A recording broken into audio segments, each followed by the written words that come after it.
Vamos fazer uma oração? Pai querido que estás nos céus, estamos aqui na Tua presença para dar glória ao Teu nome, porque o Senhor nos preservou com saúde, com vida durante esta semana.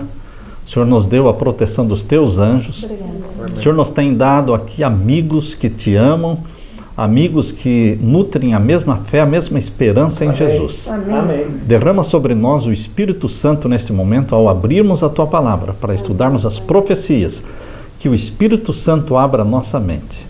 Que o Espírito Santo nos dê discernimento, o mesmo discernimento que Jesus Cristo tinha para entender as profecias. Amém. Fica conosco, responde os anseios que estão no coração de cada um aqui. Em nome de Jesus. Amém. Amém. Então nós estudamos o capítulo 1 de Apocalipse, desde o verso 1 até o verso 8. E hoje vamos começar com o verso 9. Capítulo 1, verso 9 de Apocalipse. E aqui nós lemos: Eu, João, que também sou vosso irmão e paciência de Jesus Cristo, estava na ilha de Patmos por causa da palavra de Deus e pelo testemunho de Jesus Cristo. João diz que ele é companheiro nosso na aflição, porque os filhos de Deus nesta terra passam pelas aflições. Eu sei que para Deus as aflições são as obreiras de Deus. Todos nós passamos pela fornalha das aflições. Assim como o ouro é provado no fogo, os filhos de Deus também são provados no fogo. Amém. Jesus Cristo mesmo padeceu muito. Mesmo sendo o Filho de Deus, ele padeceu mais do que todos nós. E todos os discípulos, todos os apóstolos, eles passaram por aflições. João não morreu como mártir porque Deus o protegeu, porque ele foi lançado dentro de um caldeirão de óleo fervendo e não morreu. Então, tiraram João de dentro do caldeirão de óleo fervendo e mandaram para a ilha de Patmos, como exílio. Mas os demais apóstolos foram decapitados, foram mortos, crucificados. Então vejam que quando João fala que companheiro na aflição, ele está falando de uma experiência vivida por ele. E você sabe muito bem porque você também sofre por Jesus, não é? Nesse mundo. O que está acontecendo agora na Bolívia, a perseguição contra Jesus. A perseguição é contra o nome de Jesus. E aqui diz a paciência de Jesus Cristo, no verso 9. Por que paciência de Jesus Cristo? Porque uma característica do povo de Deus é a paciência. Quando Deus descreve o povo de Deus aqui, em Apocalipse capítulo 14, verso 12, né? Apocalipse 14, verso 12, quando Deus descreve o seu povo aqui na terra, Apocalipse 14 e o verso 12. Ele diz: aqui está a paciência dos santos. Estão vendo aí? Aqui está a perseverança dos santos. Essa tradução aqui é uma tradução mais fiel. Essa tradução que eu uso aqui, em português, é a mais fiel ao texto, não é? E diz a paciência dos santos, porque nós temos que ter paciência. E quando você pede paciência, Deus manda provações. Tá certo? Quando você pede paciência, Deus envia provocações para que você desenvolva a paciência. E aqui diz o verso 9 ainda, capítulo 1, verso 9, estava na ilha de Patmos, chamada Patmos. A ilha de Patmos está na Grécia. É uma ilha que tem cerca de 1000 habitantes. As casas são todas branquinhas. Então você avista de longe a ilha de Patmos, um lugar bonito. E ali tem hoje uma igreja construída ali em cima da caverna, ali onde João teve a visão dele. Nós já estivemos ali na ilha de Patmos. Foi para ali que mandaram João, para que naquele tempo a ilha de Patmos era uma colônia penal, árida, rochosa, sem vegetação. E mandavam os exilados para lá para que morressem ali. E Patmos, em vez de ser o cemitério de João, se tornou a porta do céu para João. Amém. Porque ali ele viu o que olho algum jamais viu. Os céus se abriram e ele viu Jesus, ele viu a Nova Jerusalém, então foi a porta do céu para João. Amém. Nunca alguém jamais teve esse privilégio de ver tanta maravilha, aquilo que Paulo diz em 1 Coríntios 2,9, que aquilo que o olho não viu, o ouvido não ouviu, nem mesmo subiu ao pensamento humano, é o que Deus está preparando para aqueles que o amam. Mas João viu, ele teve um vislumbre do céu, visões do céu.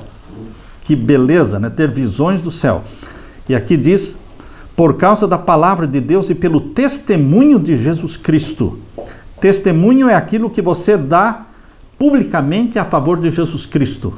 Quando é requerido de você que se ajoelhe diante de uma estátua, você prefere morrer, mas não se ajoelha. Você dá, como os jovens, os 3 amigos de Daniel, que preferiram ser lançados dentro de uma fornalha de fogo ardente, a ajoelhar diante de uma imagem de ouro. Eles deram testemunho. João deu testemunho. Por isso, no tempo de João, o imperador era Domiciano, e Domiciano se proclamava divino e exigia que as pessoas queimassem incenso para ele, e os cristãos se negavam a isso, e João se negou a fazer isso. Então foi lançado no caldeirão de óleo fervendo, não morrendo, tiraram do caldeirão de óleo fervendo e mandaram para a ilha de Patmos, esperando que lá ele morresse. Mas ali foi a melhor coisa que fizeram para João. Foi terem mandado João para a ilha de Patmos. Deus transformou o mal em bênção. E uma razão da longevidade dele. Né? Cumprindo o que está em Romanos capítulo 8, né, verso 26 e verso 28. Aquilo que todas as coisas contribuem para o bem daqueles que amam a Deus. Romanos 8, 28. Então aqui diz no capítulo 1 e o verso 10. Eu fui arrebatado em espírito no dia do Senhor. O que é ser arrebatado no espírito? É ter uma visão. Deus diz aqui em Números capítulo 12, abra sua Bíblia em Números capítulo 12, verso 6. Números capítulo 12 e o verso 6. Todos acharam? Números capítulo 12 e o verso 6. E disse, ouvi agora as minhas palavras, se entre vós houver profeta, eu, o Senhor, em visão a ele me farei conhecer, ou em sonhos falarei com ele. Então, Deus falava com os profetas mediante visão ou sonho. Visão quando a pessoa estava acordada e era arrebatada, saía fora de si, o corpo estava ali, mas a mente dele estava no céu, ele estava vendo, se era uma batalha, ele se via no campo de batalha. Ele era transportado para o lugar onde estava ocorrendo os eventos mostrados na visão. Aqui diz que ele foi arrebatado em espírito no dia do Senhor. Que dia é o dia do Senhor na Bíblia? Abra sua Bíblia em Isaías capítulo 58. Isaías capítulo 58 vai mostrar para você qual foi o dia da visão que João teve lá na ilha de Patmos. Isaías 58 e o verso 13.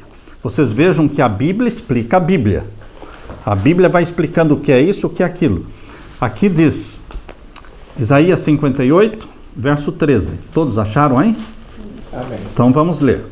Se desviares o teu pé do sábado, e de fazer a tua vontade no meu santo dia, e se chamares ao sábado deleitoso e santo dia do Senhor, digno de honra, e o honrares não seguindo os teus caminhos, nem pretendendo fazer a tua própria vontade, nem falar as tuas próprias palavras, então te deleitarás no Senhor, e te farei cavalgar sobre as alturas da terra, e te sustentarei com a herança de teu pai Jacó, porque a boca do Senhor o disse. Então aqui diz no verso 13, se chamares ao sábado deleitoso e santo dia do Senhor, digno de honra. Então voltando para Apocalipse 1, verso 10, fica fácil você saber que dia da semana João teve a visão do Apocalipse. Aqui diz que foi no dia do Senhor, então foi no sétimo dia da semana, no sábado, que Deus falou com ele. E o verso 11, no verso 10 ainda diz que ele ouviu uma voz por detrás dele, uma grande voz como de trombeta, que dizia, o que vês escreve-o num livro e envia-o às 7 igrejas que estão na Ásia. Éfeso, que quer dizer desejável. Esmirna, quer dizer mirra, da onde se faz o perfume, né? Mirra, que é um perfume muito caro. Tanto é que foi dado para Jesus o perfume, né? Incenso, ouro e mirra, porque era um incenso muito caro. Da onde vem a palavra Esmirna. Pérgamo, que quer dizer exaltação. Tiatira, que quer dizer sacrifício. Sardo, que quer dizer cântico de alegria. E Filadélfia, que quer dizer amor fraternal. E Laodiceia, que quer dizer povo do juízo. Então Deus escolheu estas 7 cidades que tinham igrejas nelas para João enviar as cartas, porque essas cartas teriam mensagens não só para as igrejas locais ali da cidade, como também teriam mensagens à igreja cristã ao longo dos séculos, chegando até nós que estamos vivendo no último período, que é Laodiceia. Então vocês podem ver aí, então o verso 12. Virei-me para ver quem falava comigo, e virando-me, vi 7 castiçais de ouro, e no meio dos 7 castiçais, um semelhante ao Filho do Homem, vestido até aos pés de um vestido comprido e cingido pelos peitos com um cinto de ouro. Então no verso 12, diz que João, quando ouviu aquela voz poderosa como de trombeta por detrás dele, ele se virou para ver quem estava falando com ele. E ele viu o quê? Ele viu 7 castiçais de ouro, e no meio dos 7 castiçais, um semelhante ao Filho do Homem, Jesus Cristo. E o título preferido de Jesus é Filho do Homem. Esse título, Filho do Homem, é o título usado para descrever a volta de Jesus. Vereis o Filho do Homem vindo nas nuvens do céu. Jesus ama esse título porque identifica-o conosco. Destaca a natureza humana de Jesus Cristo, que se tornou um de nós. A missão dele. E aqui diz, vi os 7 castiçais de ouro. O que são 7 castiçais de ouro? Quando você lê o Antigo Testamento, você descobre que os 7 castiçais de ouro estavam no lugar santo do santuário terrestre. No Antigo Testamento, o Antigo Testamento é chamado Antiga Aliança. E a Antiga Aliança tinha um santuário. O Novo Testamento é chamado a Nova Aliança. E a Nova Aliança também tem um santuário. O santuário da Antiga Aliança era da terra, construído por Moisés no deserto, chamado tabernáculo. Sim? Tá bem? O santuário terrestre construído por Moisés no deserto, depois construído por Salomão em Jerusalém, o Templo de Salomão, era o santuário da terra, depois destruído em 586, reconstruído depois por Zorobabel, cerca de 70 anos depois, foi reconstruído, depois foi reconstruído de novo e aumentado, acrescido por Herodes, que se tornou um templo muito maior do que anteriormente. Então o templo terrestre começou lá no tabernáculo, lá no deserto, construído por Moisés. Mas tanto o tabernáculo do deserto como o templo de Salomão e como o templo de Herodes, todos eles eram compostos de 3 partes. O pátio, estão vendo aqui o pátio, onde tinha o altar de sacrifício, e dentro tinha o lugar santo, a primeira sala, e a segunda sala, o lugar santíssimo. Podem ver aqui as 2 salas. Lugar santo, primeiro com os 7 candeeiros, 7 lâmpadas, com a mesa com 12 pães, e o altar de incenso, diferenciando do altar de sacrifício do pátio. Aqui dentro tinha o altar de incenso, onde queimavam os incensos. Depois tinha uma cortina separando as 2 salas, Santo e Santíssimo. E no Santíssimo, depois da cortina, tinha a Arca do Concerto, com os 10 mandamentos dentro, e com 2 anjos querubins de ouro, com as asas estendidas. E no meio desses 2 anjos querubins, em cima da Arca do Concerto, em cima dos 10 mandamentos, aparecia o Shekinah. Shekinah, que é a glória, a presença real, literal de Deus. Esse Shekinah não era uma luz acendida por sacerdotes, era a luz sobrenatural de Deus presente ali. Esse santuário, ele deixou de existir quando Cristo morreu na cruz. A Bíblia diz que quando Jesus Cristo disse está consumado na cruz, o véu do templo que separava o lugar santo do Santíssimo se rasgou de alto a baixo. E acabaram os sacrifícios. E alguns anos depois, no ano 70, o templo foi destruído. Não ficou pedra sobre pedra. Não existe mais o santuário da terra. De Jesus, né? Por que é que Deus fez questão de que o santuário da terra fosse destruído? Porque não tinha mais valor, porque foi inaugurado o santuário do céu. Amém. Cristo, quando subiu para o céu, ele subiu para ser sacerdote num santuário do céu. Porque no santuário da terra, nem sacerdote ele poderia ser, porque ele não era da linhagem de Levi, ele era da tribo de Judá, certo? Então aqui diz em Hebreus capítulo 8, abra sua Bíblia em Hebreus capítulo 8, para entendermos a questão dos 7 castiçais de ouro, que aparece lá no Apocalipse, e Jesus andando no meio dos 7 candeeiros de ouro, nós temos que entender o que é o santuário do céu. Porque os 7 candeeiros que Jesus está andando no meio deles, identifica o lugar onde Jesus está. Hebreus capítulo 8.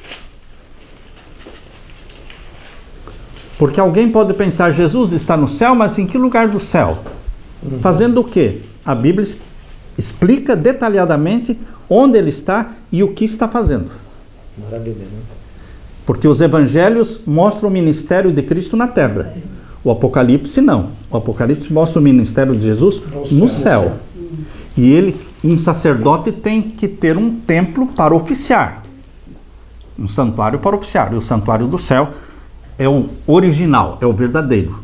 O santuário da terra era uma cópia passageira, que deixaria de existir como realmente deixou de existir. Era temporário. O fato dos judeus não entenderem que o santuário da terra era somente uma cópia passageira, porque viria a nova aliança, com base no sangue de Cristo e não sangue de animais, com base no santuário do céu e não no santuário da terra, pelo sacerdócio de Cristo e não pelo sacerdócio de Arão, os judeus não entenderam esta verdade. E porque não entenderam, sentaram na beira do caminho e ficaram para trás, porque a revelação de Deus avançou. Os judeus não avançaram para a nova aliança. Eles ficaram na velha aliança até hoje. Não entenderam que Jesus é o Messias, não entenderam por que o santuário foi destruído, tanto é que estão planejando reconstruir o templo. Veja a dureza de coração, a escama nos olhos, porque não enxergam o ministério de Cristo, do Messias, que subiu ao céu, e ele é o sacerdote no santuário do céu. Não precisamos de um santuário na terra. Não precisamos de sacerdotes na terra. Nós temos um único sacerdote. E um só Cordeiro de Deus que tira o pecado do mundo. Por isso diz aqui em Hebreus capítulo 8, Paulo, sendo judeu, ele entendeu muito bem esta verdade. Pouquíssimos judeus entenderam. Paulo foi o primeiro judeu que entendeu e escreveu sobre isso aqui em Hebreus capítulo 8. Mais que os próprios discípulos, né? Sim, mais do que os outros discípulos. Veja, Hebreus capítulo 8, verso 1 diz: ora, a suma do que temos dito é que temos o que um sumo sacerdote tal que está assentado nos céus, à destra do trono da majestade, ministro do santuário e do verdadeiro tabernáculo. Vejam como Paulo entendeu que o tabernáculo da terra deixaria de existir e que Jesus Cristo seria sacerdote não no santuário da terra, mas no santuário do céu. Ministro do santuário e do verdadeiro tabernáculo, o qual o Senhor fundou, não o homem. E o verso, porque todo sumo sacerdote é constituído para oferecer dons e sacrifícios. Cristo tinha que oferecer dons e sacrifícios. Ele oferecia o seu próprio sacrifício, certo? Agora o verso 4 diz que na terra ele não poderia oficiar, porque ele não era da tribo de Levi. Verso 4. Ora, se ele estivesse na terra, nem tão pouco sacerdote seria. Ele nunca poderia entrar no lugar santo do santuário da terra? Ele nunca poderia entrar no lugar santíssimo do santuário da terra? Ele nunca poderia oferecer um sacrifício lá no pátio e interceder por um pecador junto ao altar de sacrifício? Cristo não poderia, porque ele não era da tribo sacerdotal, ele era da tribo de Judá. Por isso diz aqui, verso 4 estamos lendo, né, do capítulo 8 de Hebreus. Ora, se ele estivesse na terra, nem tão pouco sacerdote seria, havendo sacerdotes que oferecem dons segundo a lei, os quais servem de exemplar e sombras das coisas celestiais. O que era feito no santuário da terra era sombra das coisas celestiais. Amém. Então, queridos, aqui nós vemos no capítulo 9, vejam aí o capítulo 9, falando que o primeiro tabernáculo, capítulo 9, verso 1, ora também o primeiro tinha ordenanças de culto divino e um santuário terrestre. Certo? E aí vem explicando como é que era o santuário da terra, né? O verso 2, capítulo 9, verso 2. Porém, um tabernáculo, porque um tabernáculo estava preparado, o primeiro em que havia o candeeiro, que era o candeeiro com 7 lâmpadas, a mesa com 12 pães, e é o que se chama um santuário, o lugar santo. Mas depois do segundo véu, estava o tabernáculo que se chama o Santo dos Santos, o Santíssimo. Veja então aqui, queridos, voltando para Apocalipse capítulo 1, quando nós lemos aqui no capítulo 1, se você não tiver uma compreensão do que seja o santuário, primeiro que você não vai entender o plano da salvação. Você não vai entender o plano da salvação se você não entender o que é o santuário. E a doutrina do santuário é a doutrina mais desprezada da Bíblia. A doutrina mais desprezada da Bíblia é a doutrina do santuário. Você não vai ouvir um sermão na televisão ou alguém falando sobre o santuário da terra. Never. Nunca. Pouco importa para eles. Por isso não entendem um plano da salvação. Eles não entendem que ninguém é salvo pela lei. Porque Deus não colocou a lei na porta de entrada do santuário. Por isso, para você se salvar, você não se salva pela lei. Você se salva lá no pátio, no altar de sacrifício. É lá que você é salvo. E o altar de sacrifício do santuário celestial é o monte do Calvário. O altar do sacrifício do santuário celestial não está no céu, está na terra, porque é onde o Cordeiro foi morto. E Cristo foi morto no Monte do Calvário. A salvação acontece ali no Monte do Calvário, onde há sangue que redime os nossos pecados. Amém. Ali não tem lei. A lei está no Santíssimo. Obediência. A lei não existe para o pecador. Para que serve a lei para o pecador? Para nada. Primeiro que ele não consegue guardar mesmo. Não lhe interessa a lei de Deus se ele não é de Deus. Primeiro ele tem que ser de Deus. Por isso ele tem que se tornar filho de Deus. E você se torna filho de Deus não pela lei. Você se torna filho de Deus pela graça, pelo sangue de Jesus Cristo. No altar de sacrifício, você vai ao Calvário e ali você é purificado e você se torna filho de Deus pelo sangue de Jesus. Então, o plano, o santuário da terra, a doutrina do santuário mostra isso, salvação pela graça. Há muitos que não entendendo o plano da salvação ilustrado pelo santuário, dizem assim. E são milhares que dizem assim. Milhares. No Antigo Testamento a salvação era pela lei. No Novo Testamento é salvação pela graça. Quando você ouve esta frase, você pode falar, que pena. Porque esta pessoa não entendeu o plano da salvação. Porque nunca houve salvação pela lei, nem no Antigo, nem no Novo Testamento. E nunca haverá. Desde o Jardim do Éden, a salvação foi pela graça. Quando Adão pecou, um cordeiro foi morto. E Deus arrancou as folhas de figueira que cobriam Adão e Eva e vestiu-os com a pele do cordeiro. Graça. Graça. Amém. Quando Abraão foi para sacrificar o filho Isaque, lá no Monte Moriá, no momento em que levantou a mão para matar o rapaz, Deus disse, basta, Abraão, eu sei que tu me amas. E Abraão olhou para o lado e viu um cordeiro. Representando o Cristo. Por isso que Jesus disse, lembra quando Jesus disse, Abraão exultou por ver o meu dia, e viu. Que experimentou, né? Ele viu o meu dia, porque ele viu Cristo no cordeiro provido para morrer no lugar de Isaque. Graça. Como eu posso dizer que no Antigo Testamento a salvação era pela lei? É porque não entendi o plano da salvação ilustrado no santuário da terra. Todo o santuário da terra era graça, era sangue, representando. O problema é que muitos perderam a visão de verem no cordeiro que estava morrendo uma promessa do cordeiro, do Messias. Muitos começaram a matar os cordeirinhos como se o cordeirinho é que salvasse ele. O animalzinho, mas sangue de animal não salva ninguém. Era pela fé no sangue do Messias. Sempre foi pela fé e pela graça. Agora, quando Jesus morreu na cruz, então acabou o santuário da terra e foi inaugurado o santuário do céu. Ele subiu ao céu para iniciar o ministério no céu. Por isso o Apocalipse fala do ministério de Cristo no céu como nosso sacerdote. Por isso, quando mostra aqui no capítulo 1 de Apocalipse, verso 12, veja como vai fazer sentido agora para nós as palavras do verso 12.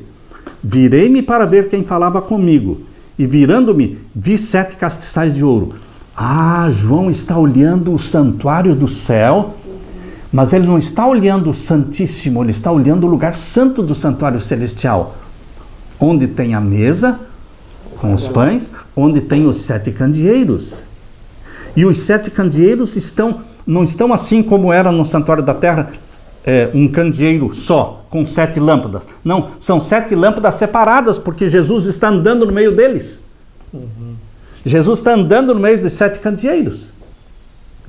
Vejam aqui o verso 13. E no meio dos 7 castiçais, um semelhante ao Filho do Homem, vestido até aos pés de um vestido comprido e cingido pelos peitos com um cinto de ouro. Jesus está vestido como o sumo sacerdote se vestia lá no santuário da terra. Esta era a vestimenta do sumo sacerdote. Satanás quer continuar colocando um santuário na terra. Vocês já ouviram falar de confissão auricular? Confissão auricular é quando o membro da Igreja Católica vai ao confessionário e confessa os seus pecados ao padre, e o padre o perdoa. Ou seja, ele não foi a Jesus, ele foi ao padre. Isso era no Antigo Testamento, que a pessoa não ia a Jesus, ia a Arão, ao sacerdote, e pedia perdão. E o sacerdote ali estava representando Deus, mas no Novo Testamento não tem sacerdote representando Deus, porque você vai diretamente ao sacerdote Jesus Cristo. Amém. É o nome de Jesus Cristo que abre as portas do céu e você vai ao Pai através de Jesus. Ninguém vem ao Pai senão por mim. Não existe mais separação entre você e o Pai, porque Jesus Cristo abre as portas para você ir ao Pai. Você não precisa de um mediador na terra. E quando nós colocamos mediadores na terra, nós estamos destruindo a intercessão de Jesus no céu, impedindo as pessoas de irem até Jesus Cristo como mediador nosso. Por isso Satanás criou na terra muitos santos, pessoas boas, mas quando elas foram feitas santas e mediadoras, então aí foi exatamente uma estratégia de Satanás para desviar as pessoas de Cristo, o único que pode perdoar. Vamos ler 1 Timóteo capítulo 2, verso 5. Primeira carta de Timóteo, capítulo 2 e o verso 5. Primeira carta de Timóteo, capítulo 2 e o verso 4 e 5, vamos ler. Todos acharam? Que quer que todos os homens, acharam, hein? Que quer que todos os homens se salvem. Deus estabeleceu um número para se salvar? Não, Deus quer que todos se salvem. Quanto mais, melhor. Jesus morreu por todos, por que todos não podem se salvar?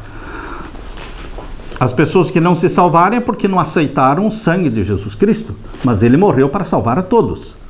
Quer que todos os homens se salvem e venham ao conhecimento da verdade, porque há um só Deus, um só mediador entre Deus e os homens, Jesus Cristo, o homem. Um só mediador. Só que Jesus é mediador no santuário do céu.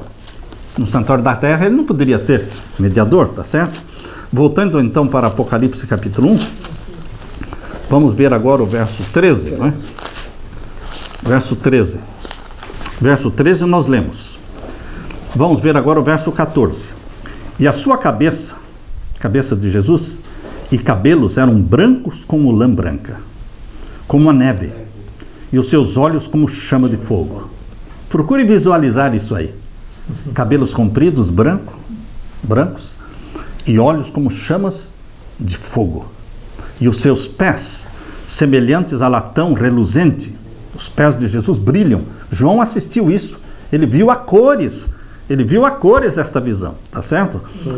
E aqui diz, os seus pés semelhantes a latão reluzente, como se tivessem sido refinados numa fornalha, E a sua voz como voz de muitas águas. Uma voz poderosa, uma voz cheia, voz como de muitas águas. E o verso 16, e ele tinha na sua destra 7 estrelas. Então, na sua direita ele tinha 7 estrelas, e da sua boca saiu uma aguda espada de 2 fios. Você já pode perceber o que é essa aguda espada de 2 fios? Você consegue entender o que é essa aguda espada de 2 fios? Em Hebreus diz o quê? O que fala em Hebreus sobre a palavra de Deus? Hebreus capítulo 4. Hebreus capítulo 4 e o verso 12. Hebreus capítulo 4 e o verso 12. A Bíblia explica a Bíblia. Não aceite uma explicação da Bíblia feita por um ser humano pecador como você. Mas quando um verso explica outro verso, isso dá segurança, dá solidez para a nossa fé. Hebreus capítulo 4, verso 12. Porque a palavra de Deus é viva, eficaz e mais penetrante do que espada alguma de 2 gumes, e penetra até a divisa da alma e do espírito e das juntas e medulas, e é apta para discernir os pensamentos e intenções do coração. Então a palavra de Deus é comparada a uma espada de 2 gumes que penetra até os nossos pensamentos, nossas intenções, aquilo que você imagine na sua alma. A Bíblia discerne aquilo que você está imaginando, porque não é um livro feito de papel, é um livro vivo. Amém. A Bíblia é viva. Eu fiz muitas conferências com a Leila, cruzadas evangelísticas de 64 noites. 64 noites. Todas as noites, sem interromper nenhuma. E eu via bêbados, drogados chegarem ali, e eu dizia para os secretários, deixem que ele se assente, coloquem uma Bíblia na mão dele. A pessoa vinha toda cheirando mal, fedido, sujo. Eu dizia, porque nós tínhamos um monte de Bíblia na porta da entrada, eu coloco uma Bíblia na mão dele.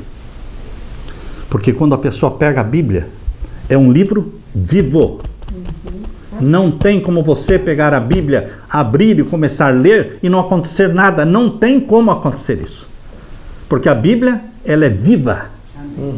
E aquele homem bêbado, no outro dia ele voltava, e dali 2 dias ele vinha com a esposa, com os filhos, agora já limpo, já banhado, e sentava com a família.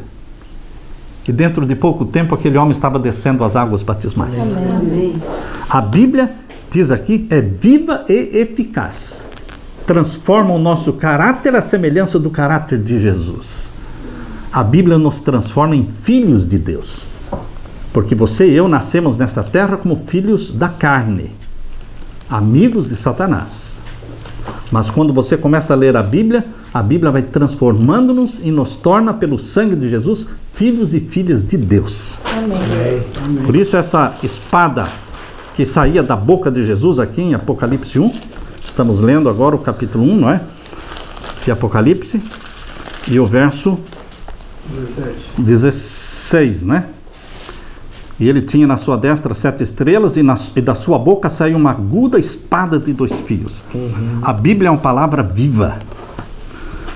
Por isso Satanás tem raiva da Bíblia. Vocês sabem que durante a Idade Média a Bíblia estava entre os livros proibidos de serem lidos. Só quando o Papa foi preso, no dia 10 de fevereiro de 1798, prenderam o Papa Pio VI, e ele foi levado para a prisão em Valença, na França. Então, com a prisão do Papa em 1798, a Bíblia foi tirada, desacorrentada, foi libertada, foi tirada do cárcere. 1798, 6 anos depois, fundaram a primeira sociedade bíblica do mundo, de Londres, Sociedade Bíblica Britânica, 1804. 1816 fundaram a segunda sociedade bíblica do mundo, americana, e o mundo foi cheio de Bíblias. Amém. Quando prenderam o Papa, a Bíblia se libertou e foi colocada na mão de todo mundo. Hoje todos têm Bíblia. Por isso o Evangelho está se espalhando, está pipocando, e almas estão se convertendo. Amém. Porque estão sendo levadas a Jesus Cristo, o mediador, Jesus Cristo que perdoa, Jesus Cristo que transforma. Amém. Então aqui diz no capítulo 1 e o verso 17 agora, não é? Verso 17. Isso. E eu, quando ouvi, caí a seus pés como morto.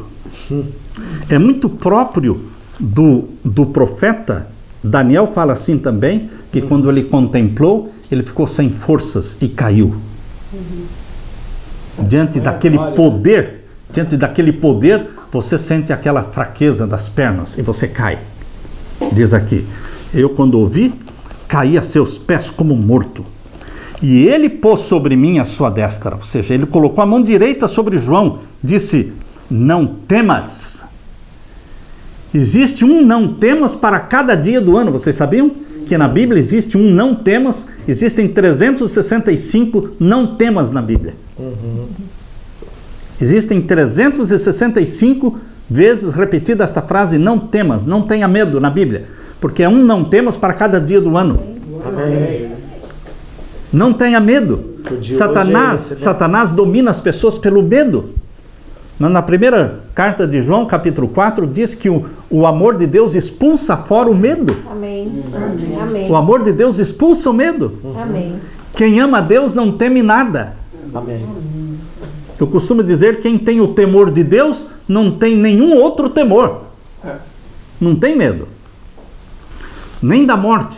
Porque se morrer, é um sono. Será despertado pela voz de Deus, dizendo, filhos, ressurjam. Amém. Amém. Então diz aqui, não temas, eu sou o primeiro e o último. Jesus Cristo está dizendo, não tenha medo, João. Eu sou o princípio, eu sou o fim, eu sou o alfa, eu sou o ômega, eu sou o primeiro, eu sou o último. Jesus tem que ser o primeiro na sua vida, tem que ser o último na sua vida, tem que ser tudo na sua vida. E o verso 18, e o que vivo e fui morto, mas revivi. O túmulo de Jesus está vazio.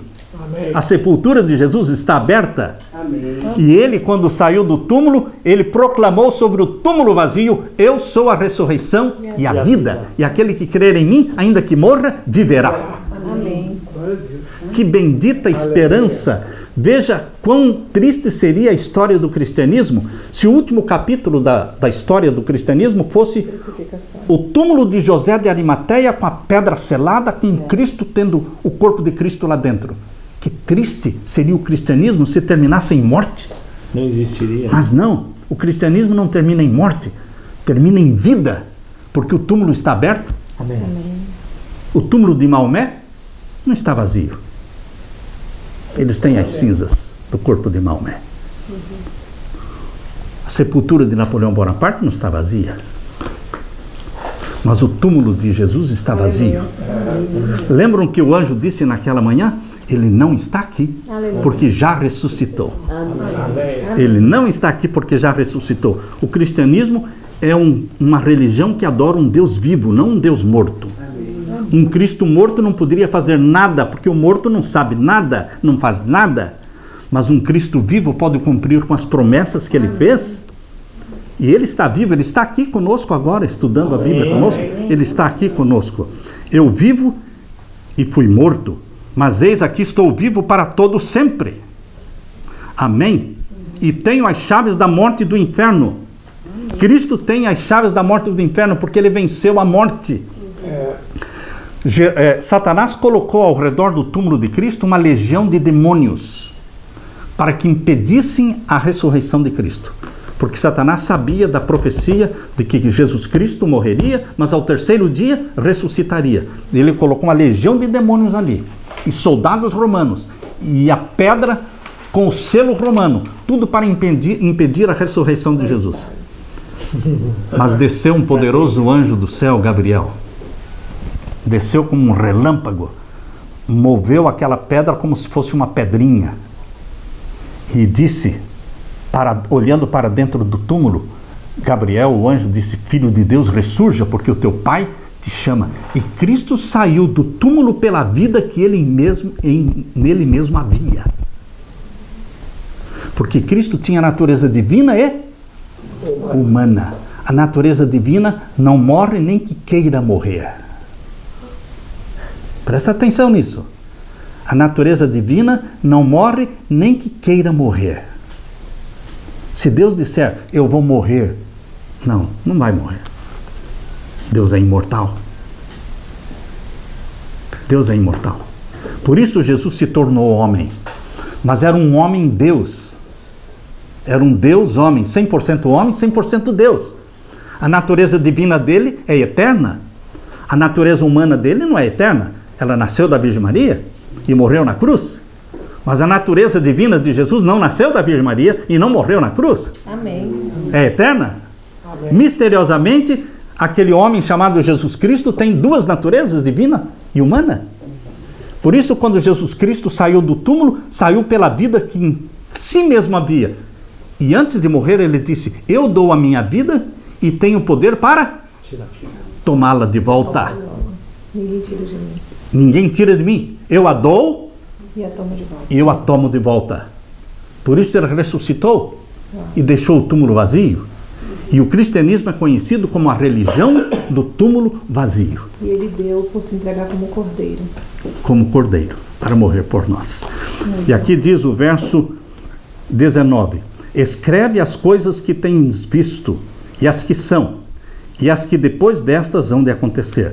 Veja que o que João escreveu, por ordem de Jesus, aqui no Apocalipse, são coisas que dizem respeito a você e a mim, porque diz: escreve estas coisas que tens visto, as que são, do tempo dele, e as que depois destas hão de acontecer. Chega até você. Por isso estamos estudando o Apocalipse, porque o Apocalipse tem profecias que dizem respeito aos nossos dias. E o verso 20: o mistério das 7 estrelas que estão na mão direita de Jesus, na sua destra, e dos 7 castiçais de ouro. As 7 estrelas são os anjos das 7 igrejas. E os 7 castiçais que vistes são as 7 igrejas. Estes 7 candeeiros que estão no santuário do céu, no lugar santo do santuário celestial, representam as 7 igrejas, que duraria todo esse período desde o ano 31 até a volta de Jesus. Nós estamos vivendo no período de Laodiceia, que vai até a volta de Jesus. E Jesus foi visto andando no meio dos 7 candeeiros, que são as 7 igrejas, cumprindo a promessa: eis que eu estou convosco todos os dias, até a consumação dos séculos. Esta imagem em que eu vejo Jesus andando no meio dos 7 candeeiros, é Jesus andando no meio das 7 igrejas. Jesus esteve presente com os cristãos na igreja de Éfeso, de Esmirna, de Pérgamo, de Tiatira, de Sardes, de Filadélfia e de Laodiceia. Eis que eu estou convosco. Você nunca está sozinho. Amém. Eu tenho um sermão no meu site, no meu YouTube: você nunca está sozinho. Amém. Você não está sozinho. Não tenha medo. Tenha um bom ânimo. Eu venci e vocês vencerão também. É a palavra de ânimo que Jesus está dando para você. Tenha certeza, meu querido irmão, que você nunca está sozinho. Amém. Eis que eu estou convosco. Jesus Cristo vai voltar, porque ele vai continuar cumprindo esta promessa. Estou convosco desde a fundação do mundo, né? Até os confins da terra. Amém. Que Deus nos abençoe. Amém. Vamos fazer uma oração? Obrigado, Pai. Tivemos aqui uma mensagem maravilhosa da Tua palavra. Amém. Amém. Palavra viva, eficaz, que mexe conosco, mexe com os nossos pecados, mexe com os nossos maus hábitos, corrige os nossos defeitos de caráter e nos transforma em homens e mulheres, filhos e filhas de Deus. Amém.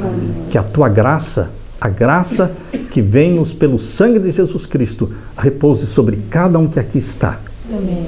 Faze-nos Teus filhos e volte logo nos buscar, querido Jesus.